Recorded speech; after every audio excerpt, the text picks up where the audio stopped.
Hello YouTube and welcome to today's video.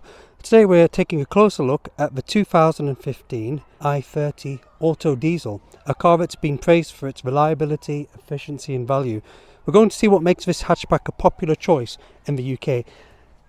It looks BMW 1 Series-esque, which if you check out my latest review of that car, the Kia i30 is a clean and kind of modern, sleek look from the front of the grille, and you can see that a lot of auto manufacturers are going with this larger style. Let's start with the exterior. The i30 has a clean, modern design with a sleek front looking grille and sharp headlights that give it a distinctive look. It's not flashy, but it has a certain understated elegance that appeals to a wide range of drivers. The compact dimensions make it easy to maneuver in city traffic, but there's still plenty of space inside, which we'll check out in just a moment.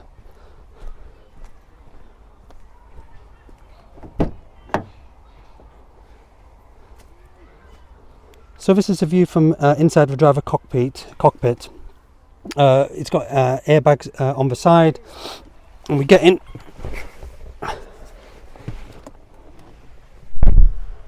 Now the dials I think are really nice. The dials have this oval design.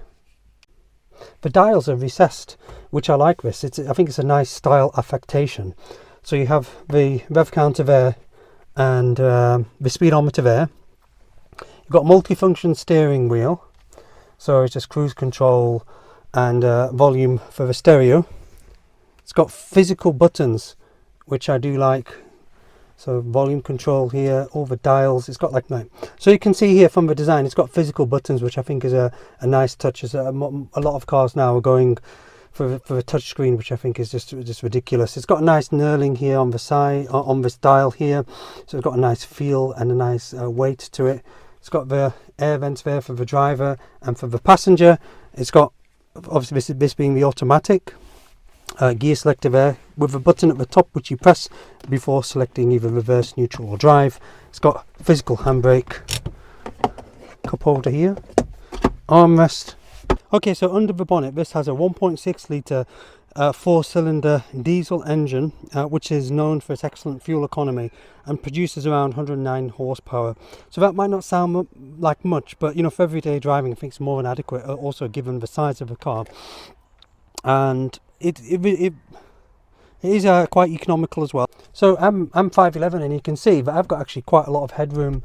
It's actually quite spacious. I think it's deceptively spacious. It looks like a small car from outside. Which it is. So, but inside it's more spacious than what it lets on, and I think this is a really this would really be good for the city, and it's not really, you can pick them up relatively cheaply. So let's have a look in the back, see what they're like. So you know, I'm actually really surprised with just how much space it is. Look at that. I mean, I'm 5'11". I've got plenty of space, and I've got really loads of space. There's a lot of headroom. I don't feel like I'm claustrophobic and I'm all kind of hemmed in. I've got a lot of space to move. So from a point of view as a passenger, I think it's a decent place to be. And if you're a parent and you're thinking what it'll be like for your kids, I think they'll have ample 6-speed automatic gearbox diesel, which should return decent fuel economy. I'll put the figures somewhere around here, the exact miles per gallon. I love automatic cars. They're so much easier to drive than manuals. I think manuals are only really suited to sports cars. But for the everyday car, you can't really go wrong with an automatic.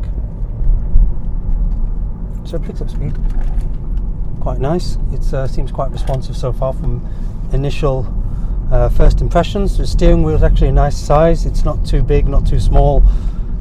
Like the 3-Bears, isn't it? It's just right. I like the handles. It does have like similar design to the M-Tech of the BMW, where it's got the kind of grip at the top, but this is actually a nicer size from that one. This doesn't seem too big. It fits quite nicely in my hand. It's got air conditioning, stability control. It's got 5-star NCAP safety rating, making this a safe choice.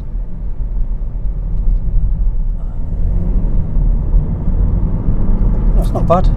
1.6, and diesels, they usually have a bit more torque anyway, so they're good for like the drivability. But one thing with diesels you've got to bear in mind is that you need to take them on for a long run, at least once or twice a week, for a good hour or so, so that the cylinders don't get all clogged up with DPF filters, etc., etc.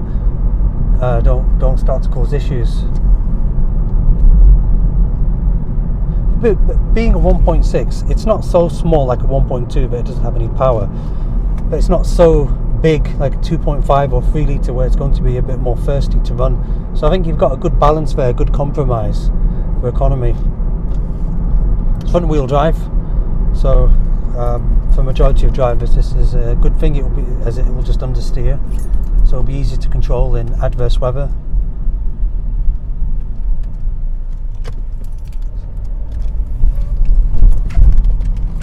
This reminds me of a hybrid between a Toyota Corolla and a Toyota Avensis, and I've had both of those cars, and both brilliant cars. And yeah, this seems like a modern iteration of those two combined.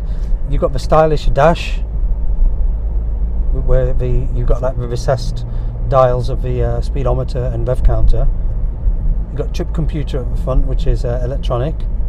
You've got physical buttons, which I like, and everything seems to be within easy reach. You know, you've got the gear stick there, all the functions of the climate control, radio, and it's all nice at easy reach. This is a decent car.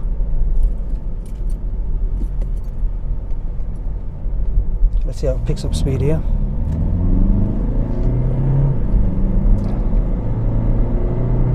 No, it's decent. It's actually it actually picks up speed quite quickly. You know the fear which you have if you get a small engine car that's going to be really slow, but this isn't. I mean, I'd be happy to kind of potter around in this. I think if you're commuting to work or you've got a motorway run and you don't want something which is massive, I think this is a good compromise, because you've got it's physically quite a small car, but inside they've utilised the space, so it's actually quite spacious, and you'll have plenty of room, and picks up quite nicely. It's easy to manoeuvre around.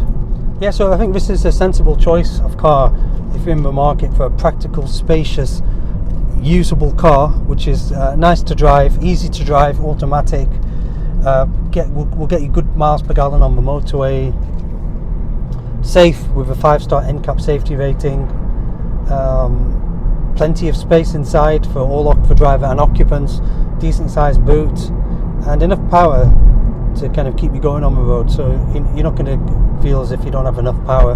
But then you've got the beauty of the economy as well. So in conclusion then, should you buy this Hyundai i30? Yeah, you should. I think it's one of the better cars I've driven this year, one of the better smaller cars, and pleasantly surprised.